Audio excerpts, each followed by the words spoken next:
पर निवेदन है केवल माता लक्ष्मी को ही अकेले नहीं बुलाना है, हमें माता लक्ष्मी से निवेदन करना है, मां आप जब गणेश जी को लेकर आए तो बुद्धि के देवता को लाएं, आप जब गणेश जी को लेकर आए तो रिद्धि सिद्धि को भी लेकर आए। श्रेष्ठ बुद्धि, श्रेष्ठ विचार और मन का शुद्ध भाव हमारे भीतर प्रवेश करे। घर में केवल अकेली लक्ष्मी ही श्रेष्ठ नहीं होती। पहले भी कथाओं में कहा कि लक्ष्मी आती है, मना नहीं, पर लक्ष्मी जब घर में प्रवेश करती है तो बहुत सारे अपने कुछ कदम, कुछ चरण, कुछ पांव साथ लेकर आती है कि वो कुछ समय रुककर वापस चली जाती है। उसका कारण क्या है? जैसे नाव में छेद हो जाए, नाव में छिद्र हो जाए, और नाव में अगर छेद हो गया तो उसमें जो पानी भरा रहा है नदी का, उस पानी को निकालने का तरीका आपको आना चाहिए कि जैसे जैसे पानी बढ़ता जाए वैसे वैसे उसको दोनों हाथों से उलीचकर बाहर फेंकते जाइए। अगर वो पानी बाहर नहीं गया तो उस नाव में भराते भराते भराते भराते एक दिन वो नाव डूब जाती है। उसी तरह घर में जब संपदा बढ़े, धन बढ़े, वैभव बढ़े, लक्ष्मी बढ़े, तो इन दोनों हाथों से प्रयोग कर कर कहीं सत्कर्म में हमें लगाते रहना चाहिए, कहीं सत्कर्म की ओर हमें अग्रण्य रहना चाहिए। और भगवान गिरि गोवर्धन नाथ आप सभी पर ऐसी कृपा दृष्टि बनाकर रखे कि आपके घर में वैभव, धन, संपदा, लक्ष्मी खूब कृपा दृष्टि बनाकर रखे। दीपावली के द्वितीय दिवस में भगवान गिरि गोवर्धन नाथ जी के पूजन का महत्व हमको बताया गया। आप सभी के यहां गाय के गोबर के गोवर्धन जी बनते हैं और उनका पूजन हम सब करते हैं, पर इस पूजन का जो प्रमाण दिया गया, इस पूजन की जो महत्वता बताई गई, इस पूजन की जो श्रेष्ठता कही गई, वो हमें प्राप्त होती है श्रीमद् भागवत से। भगवान कृष्ण की अनुपम लीला से, कि जिस समय भगवान कृष्ण ब्रजमंडल में भ्रमण कर रहे हैं, पूरे ब्रजमंडल में घूमते घूमते भगवान कृष्ण आज सारी ब्रजवासियों के यहां, गोपियों के यहां मिलते हुए आ रहे हैं। तो भगवान सारे ब्रजवासियों के यहां जब पहुंचे तो ब्रजवासियों से मालूम करा कि आखिर कारण क्या है जो आपके यहां इतना पकवान बन रहा है, इतनी मिठाई बन रही है, इतना इतना साज सजाया जा रहा है। जैसे कल आपसे कोई पूछता, या एक दिन पहले आपसे 2 दिन पहले कोई पूछता दीपोत्सव के पहले कि साहब आपने इतना सारा गुजिया बनाया है, पपड़ी बनाई है, खाजा बनाया है, मठरी बनाई है, खुरमे बनाए हैं, खूब सारा सामान तैयार कर कर रखा है आपने, तो ये किसके लिए रखा? तो आप अपने छोटे छोटे बच्चों से कहते हो कि जरा शांति रखो, इसको दीपावली पर तुम्हें प्रसाद में मिल जाएगा। ये पपड़ी, ये गुजिया, ये मठरी, ये बालूशाही आपको मिलेगी जरूर, पर दीपावली का पहले पूजन हो जाए उसके बाद दिया जाएगा। मतलब लक्ष्मी जी के लिए हमने सारी तैयारी करी। और अगर सारे ब्रजवासियों से भगवान कृष्ण पूछ रहे हैं, ब्रजवासियों ने यह नहीं कहा कि हमने लक्ष्मी पूजन की तैयारी करी है, ब्रजवासी तो यह कह रहे हैं कि हमारे यहां इंद्र की पूजन होती है और वो इंद्र के पूजन होती है, तो हम उस इंद्र के पूजन के लिए इतना सारा पकवान तैयार करें। हमने जो इतना सारा भोग तैयार करा है, इतना सारा पकवान तैयार करा है, ये इंद्र की पूजन के लिए करा है। तो भगवान कृष्ण ने सारे ब्रजवासियों से बात करते करते करते करते पूछते पूछते तब एक बुजुर्ग, एक बूढ़ी माता के पास पहुंच गए। एक बूढ़ी मां के पास जाकर पूछा, मां आप बताओ कि इतना सारा पकवान क्यों तैयार किया जा रहा? ये इतना सारा भोग किसके लिए तैयार किया जा रहा? तो महाराज वो बूढ़ी मां कहती है, अरे कान्हा तुमको नहीं मालूम क्या, अपने यहाँ दीपावली के इस पावन अवसर पर, अब दीप उत्सव के पावन अवसर पर हम इंद्र की पूजन की तैयारी कर रहे हैं। अच्छा, तो इंद्र के पूजन क्यों? तो कहा वो लक्ष्मी देता है, जल बरसाता है, और जल वृष्टि होती है ना, तो उस जल वृष्टि के बल पर हमें कुछ फसल प्राप्त होती है, चारा प्राप्त होता है, जिससे गौएं चरती हैं, और वो गाय जो चरती है ना, उसका जो दूध मिलता है, उस दूध से हम मक्खन बनाकर अपना यापन करते हैं। भगवान कृष्ण कह रहे हैं, माता जी, ए बूढ़ी मां, अगर देखा जाए तो गौएं तो गोवर्धन पर्वत पर चलती हैं। गौएं तो गोवर्धन पर्वत पर चढ़ती हैं, और वहां की जो दूबा है, घास है, उसी को तो पाती हैं।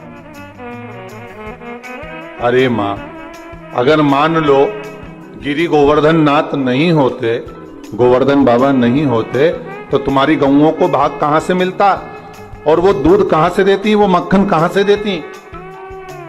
मेरे ठाकुर ने इंद्र की पूजन को ये नहीं कि बंद करवाया, मेरे ठाकुर ने तो केवल इतना कहा है कि प्रकृति रहेगी। अगर नदी, तालाब, पहाड़, पर्वत ये रहेंगे तो हमारा भी जीवन यापन सही चलता रहेगा। आज के जमाने में लोग प्रकृति को काटते जा रहे हैं, पेड़ पौधे काटते जा रहे हैं। आज अभी आपको मालूम होगा कि पूर्व में जो कोरोना महामारी निकली है, उस कोरोना महामारी में ऑक्सीजन की कितनी कमी पड़ी। उसका सबसे बड़ा अगर कहीं नुकसान है तो हमने किया, कोई दूसरे ने नहीं करा। कोरोना महामारी के चलते अगर ऑक्सीजन की कमी पड़ी तो हमारे कारण पड़ी। हमने पेड़ पौधे, जितने बड़े बड़े पेड़ पौधे थे, कॉलोनियां बनाना है, रोड बनाना है, मार्ग बनाना है, ये निर्माण करना है, वो निर्माण करना है, अपने सुख के लिए, अपने साधन के लिए हमने उन वृक्षों को काट दिया, हमने उन वृक्षों को नष्ट कर दिया, हमने उन वृक्षों में आग लगा दी। और अभी भी हम बंद नहीं हुए इन वृक्षों को काटने से, अभी भी हम काट रहे हैं। हमारे नदी नाले, तालाब, सरोवर जितने भी बने हुए हैं, इन सारे नदी नाले, तालाब, सरोवर में हमने इतना कचरा पटक दिया, इतना कचरा डाल दिया कि वो नदी नाले अभी तक साफ नहीं हो पाते। सारे अगर हम कर रहे हैं अपना नाश, हम अपने जीवन को नष्ट स्वतः कर रहे हैं, स्वयं कर रहे हैं। क्योंकि प्रकृति है तो हम हैं, और प्रकृति नहीं तो हम भी नहीं। भगवान कृष्ण यही कह रहे हैं, भगवान कृष्ण यही समझा रहे हैं कि मां, अगर पूजन करना है तो गोवर्धन नाथ जी का पूजन करने चलो ना।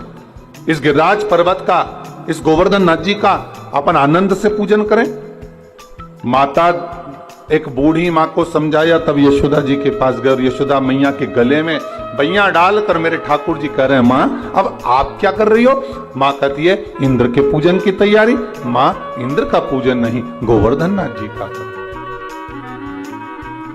गिरिराज बाबा का। कौन है गोवर्धन नाथ?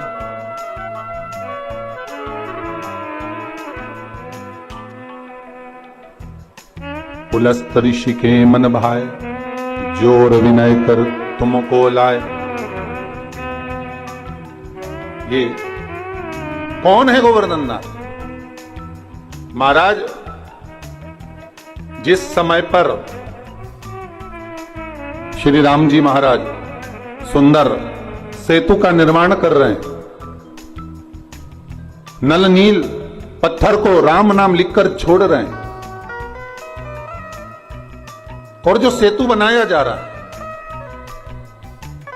उसमें श्री हनुमान जी महाराज से कहा, जाओ जल्दी जल्दी पत्थर लेकर आते जाओ। हनुमान जी महाराज भी गए।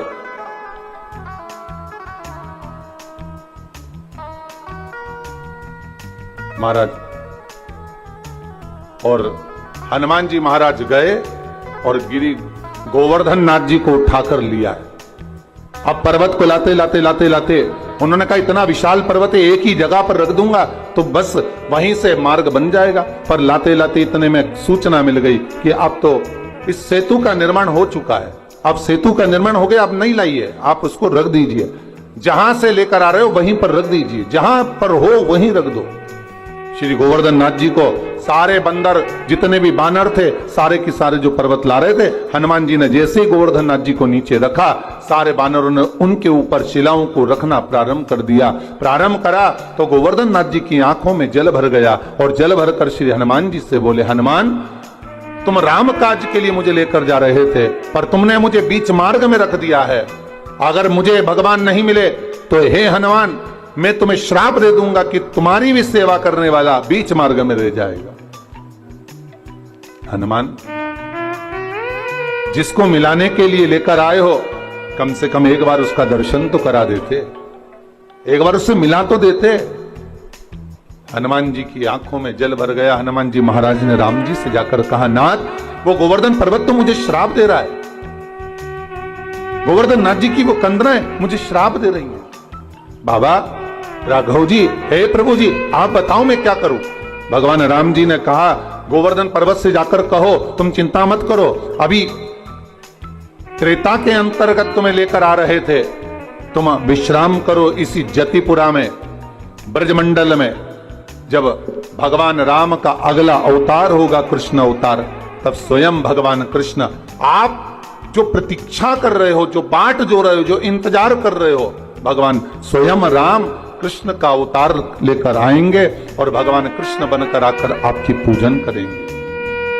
देखिए, शिव महापुराण में भी पहले वर्णन किया कि आप अगर इंतजार कर रहे हो, आप भगवान की बाट जो रहे हो, इंतजार कर रहे हो, प्रतीक्षा कर रहे हो, विश्वास रखकर भगवान का भजन कर रहे हो, एक दृढ़ता बनाकर, एक भरोसा रखकर, विश्वास रखकर, दृढ़ता रखकर अगर भगवान की भक्ति में डूबे हो, तो ये पक्का है आज नहीं तो कल मेरा महादेव, मेरा ठाकुर, मेरा राम, मेरा कृष्ण आपको मिलेगा जरूर, प्राप्त जरूर होगा।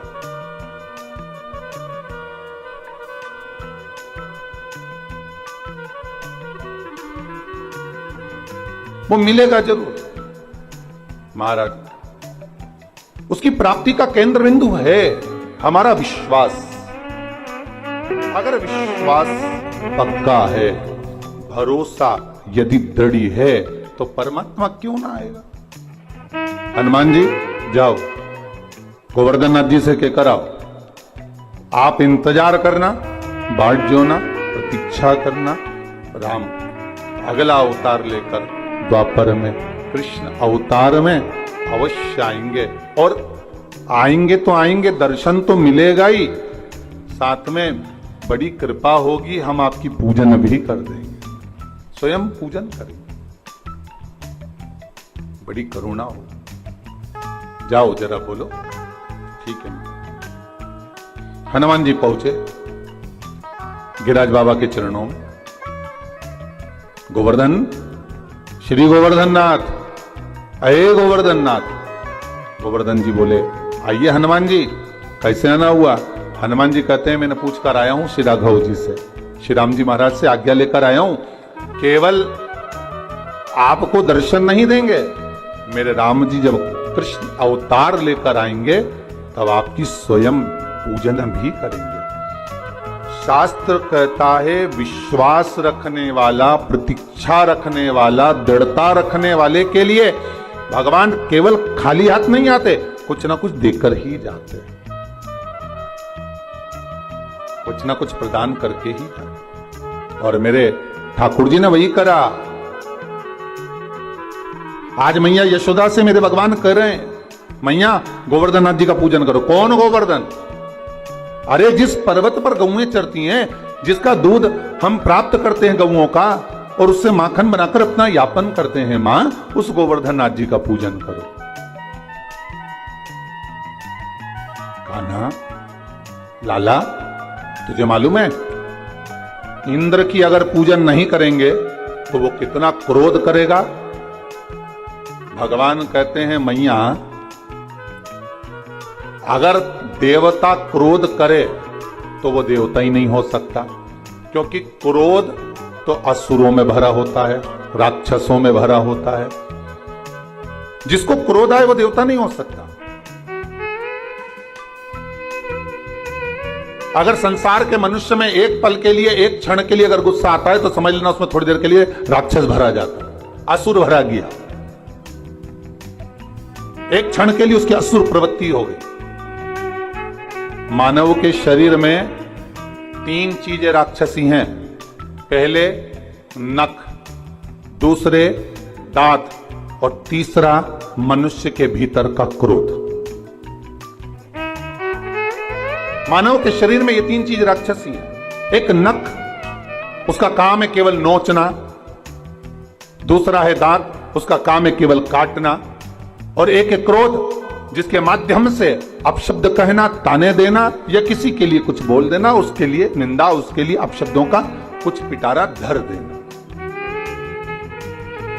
ये 3 चीज राक्षसी। अब नख का तो आप कुछ बिगाड़ नहीं सकते कि पूरे नख उखाड़ कर फेंक दोगे। दांत का भी कुछ नहीं बिगाड़ सकते कि पूरे दांत निकाल के फेंक दोगे। क्यों भाई दीनानाथ जी? दांत का भी कुछ नहीं कर सकते, इसको निकाल कर फेंक दिया जाए। अब बचा केवल एक क्रोध। महाराज, केवल एक क्रोध बचा। तो क्रोध तो अपने हाथ में है कि महाराज चाहे कुछ भी हो जाए, हमारे भीतर इस क्रोध रूपी राक्षस को हमें प्रवेश नहीं देना। रावण कितना अच्छा था, कितना ज्ञानी था, पर कभी कभी क्रोध में आकर जब वो शब्दों के बाण कहता था तो अपनों को चोट पहुंचा देता।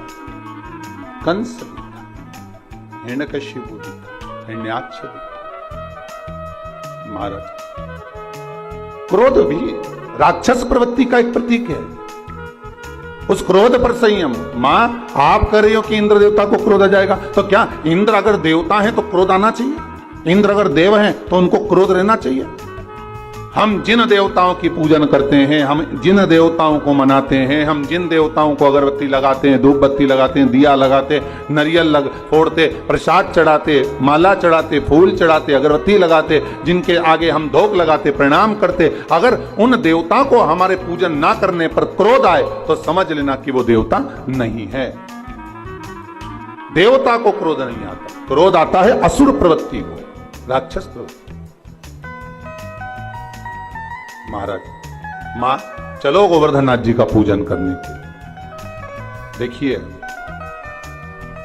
द्रोणागिरी राजा के 3 पुत्र हैं। कितने पुत्र हैं? 3। द्रोणागिरी महाराज के 3 पुत्र हैं। द्रोणागिरी के तुम युवराजा, भक्तन के साधो हो काजा, मुनि पुलस्त जी के मन भाए, जोर विनय कर तुमको लाए। तो द्रोणागिरी जी के 3 पुत्र हैं। पहले नंबर पर द्रोणार्क, दूसरे नंबर पर कांतानाथ, तीसरे नंबर पर गोवर्धननाथ। भारत की भूमि के 3 पर्वत ऐसे हैं जिनकी परिक्रमा होती है। पहले द्रोणार्क, जो काशी में विराज रहा है, काशी जो बसा हुआ है, काशी का जो आनंद है वो द्रोणार्क के कारण। 5 कोस की काशी। महाराज, अगर हम काशी की परिक्रमा करते हैं तो समझ लो वो द्रोणार्क की ही परिक्रमा है। दूसरे नंबर पर कांतानाथ, जो चित्रकूट में जिनका निवास है। राम जी के विश्राम के लिए, राम जी को आराम करने के लिए श्री हनुमान जी महाराज ने पहले ही द्रोणागिरी से उनके दूसरे नंबर के पुत्र कांतानाथ जी को लाकर रख दिया। दूसरे नंबर पर है कांतानाथ, जिनकी परिक्रमा होती है महाराज 3 कोस की। कई लोग कहते हैं 5 कोस की है, कोई कहते हैं 3 कोस की है, पर ये तो भगवान का भाव है कि आप जिस भाव से करते हैं भगवान उस भाव से निवास करता है। तीसरे नंबर पर है गोवर्धननाथ। ये पिता द्रोणागिरी के है और अपनी माता के बड़े प्रिय हैं। माता पिता का जो स्नेह रहता है वो जरा छोटों पर ज्यादा रहता है, छोटे पर ज्यादा प्रियता रहती है। बड़ा पिता को प्रिय, छोटा माता को प्रिय।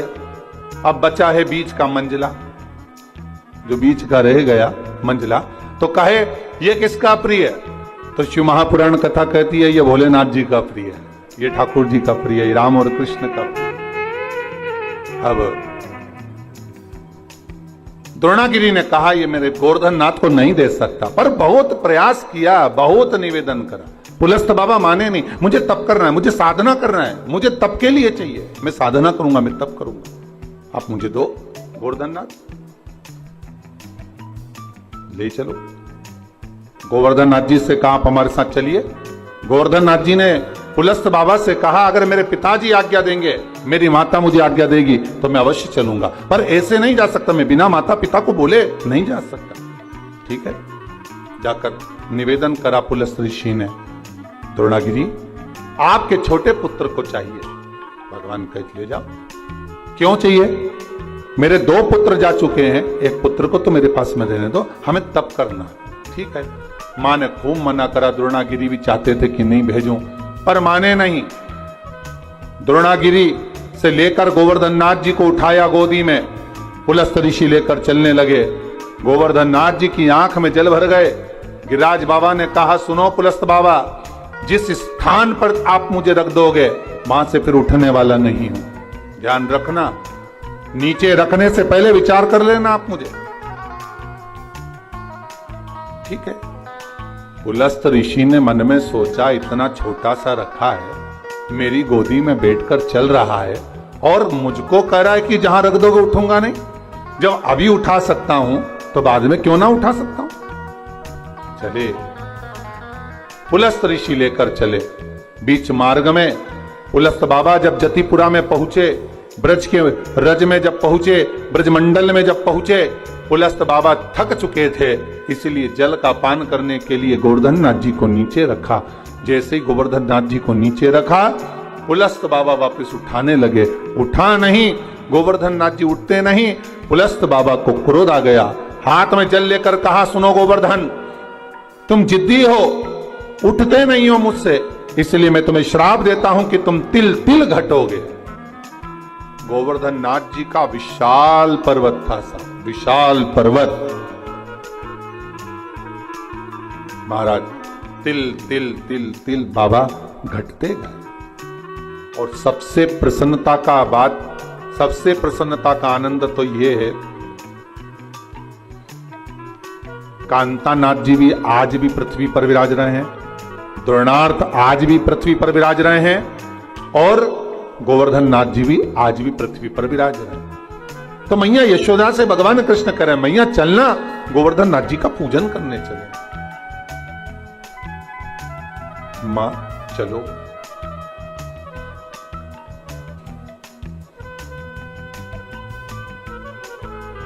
मां चलो गोवर्धन नाथ जी का पूजन करने। मैया ने कहा लाला चलने को तो चल चले, पर पहले नंद बाबा को आन दे, तेरे बाबा आएंगे और वो आज्ञा देंगे तो हम चलेंगे। मैया आप चलो तो मैया ने सारा साज सजाया, जितना सामान था सब रख लिया, भोजन का जो भी सामग्री सिद्ध हुई थी वो रख ली। चले, गिरि गोवर्धन नाथ जी का पूजन करने चले। महाराज मैं तो गोवर्धन को जाऊं मारा वीर, नहीं माने मेरो मनवा, मैं तो गोवर्धन को जाऊं मारा वीर, नहीं माने मेरो मनवा, मैं तो गोवर्धन को जाऊं मारा वीर, नहीं माने मेरो मनवा, मैं तो गोवर्धन को जाऊं मारा वीर, नहीं माने मेरो मनवा, नहीं माने मेरो मनवा, नहीं माने मेरो मनवा, नहीं माने मेरो मनवा, नहीं माने मेरो मनवा, मैं तो गोवर्धन को जाऊं मारा वीर, नहीं माने मेरो मनवा, मैं तो गोवर्धन को जाऊं मारा वीर, नहीं माने मेरो मनवा, मैं तो गोवर्धन को जाऊं मारा वीर, नहीं माने मेरो मनवा, मैं तो गोवर्धन को जाऊं मारा वीर। बोल गिरिराज महाराज की।